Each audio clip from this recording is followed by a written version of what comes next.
Clap your hands and stomp your feet. You're listening to the Clap Your Hands podcast, hosted by Elliot Shore Parks and Kyle Newbeck. Here they go.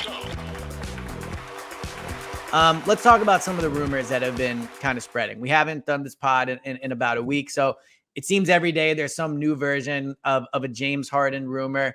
And I guess I would say the latest is probably Stephen A. Smith said that he does not believe the Rockets are willing to give James Harden anything over 2 years. It doesn't seem like Harden is going to be getting that max deal that was once thought of. And at this point, it looks like it could end up being more of a 2-year deal. And there was also a Phoenix Suns reporter that completely dismissed the idea that Harden could go to the Suns. So we kind of, a month into this, are where we started at a little bit. Initially, we thought it would be the Sixers and the Rockets. It looks like it's just the Sixers and the Rockets. The main difference would be money. It looks like it might be a 2-year deal. Curious where you sit on the Harden thing, deciphering all the tea leaves, anything you've heard, just where you are at with Harden, whether you think he's going to be back. Yeah, I mean, I feel like I've been telling people since before other people tried to pretend they reported it and it was like a unique thing. I don't think the Sixers are going to pay him the max. Yeah. Now, I think they're willing to give him a pretty sizable contract. And that's the thing, right?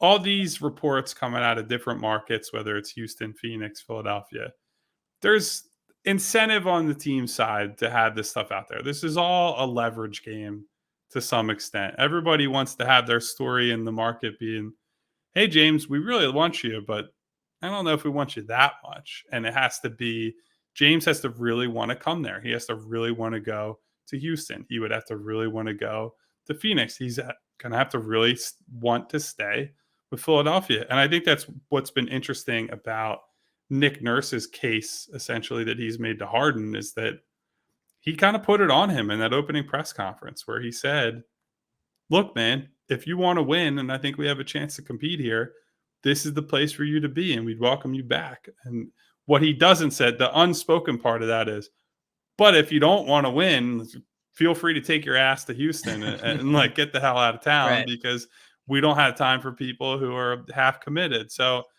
I think James is probably seeing there's not a lot of trust for him in the broader marketplace right now. I think people value him up to a certain point, as they should, as we've said many times. Had a very good season in a lot of ways, but when the rubber meets the road in the playoffs, people don't believe they can count on that guy. And you can't go from these extremes of 40-point game, one of the best Sixers playoffs games in, couple of decades, essentially, to a guy who looks like he's shaving points a game or two later. So that's kind of the problem for James now, is that he's also not the in his prime star that he was when he was having these moments in Houston, where you would still say, well, whatever, he's still so good that you have to pay him whatever he wants. Now there's more of a consideration for, he's at a certain age, he's got the track record he does, he's not going to be the number one guy on a very good team. And so you have to draw a hard line. And I think he's realizing that. I think teams are increasingly putting that out there, whether that's, talking to his representation, talking to reporters, whatever it is. I don't think he's going to get the deal he wants. And so it's going to come down to, does he want to be the president in Houston, or does he want to actually try to win? I think something you said earlier got a bit glossed over, but I thought it was a good point to the continuity thing. James Harden is not 27, 28 years old. So while I do think there is continuity that it is a benefit for the Sixers, and it's why I would bring James Harden back, you are right that, the whole crux of this debate amongst fans has been, do you want to commit to him for 4 years? I think if they can get James Harden on a 2-year deal, let's say it's 2 years, $40 million a year. So he gets a slight increase in his base salary, but he doesn't get that third year. So it's a 2-year deal. I think that's an awesome outcome for the Sixers, because if you look at a 2-year contract, and maybe there's a player option at the end, which would be a big deal, but let's just say it is actually only a 2-year deal.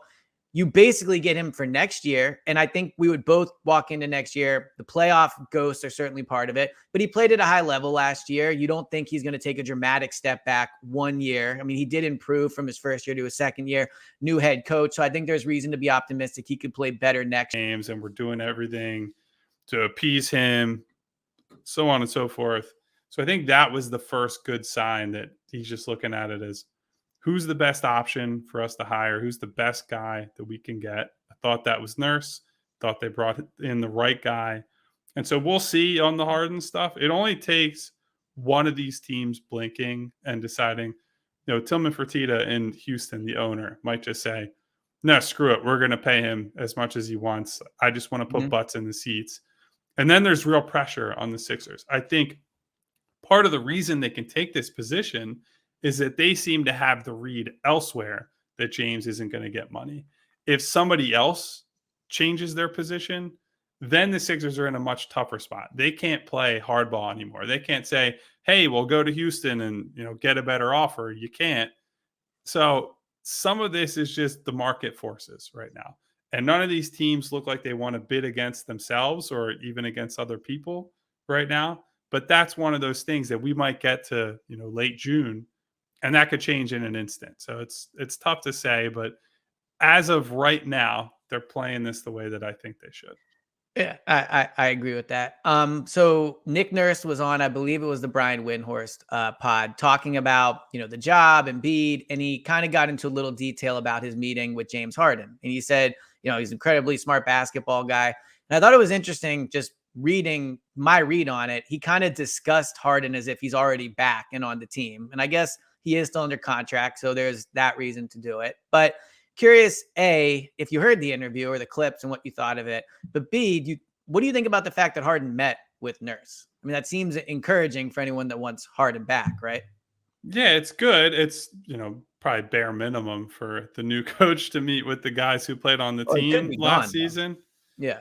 Yeah, but so I don't read too much into it. I think Nurse's whole thing so far has essentially been to say, I'm going to coach the team I have next year, that he hasn't committed himself too hard to any kind of strategy or style, as we talked about after his initial presser. I also thought something that was interesting coming out of that podcast appearance on the Hoop Collective was that he said something to the effect of there weren't going to be big sweeping changes to the Harden and Embiid stuff because it works. And he's not going to come in and just say, well, we need to strip this down to the nails and we're going to throw this thing out that works. That it's more going to be about iteration and, building on that and building second side actions and getting other guys involved. And, that I thought was kind of interesting, because if you're talking about the sales pitch to Harden, that's not what James wants to hear. He allegedly wants to hear,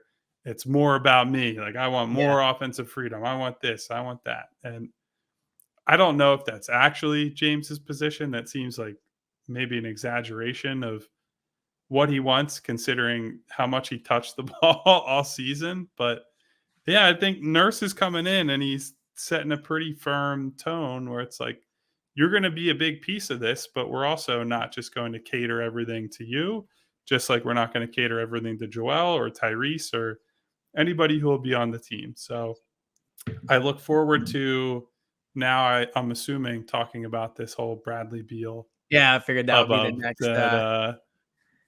That's happened over the last day or two because of Bill Simmons.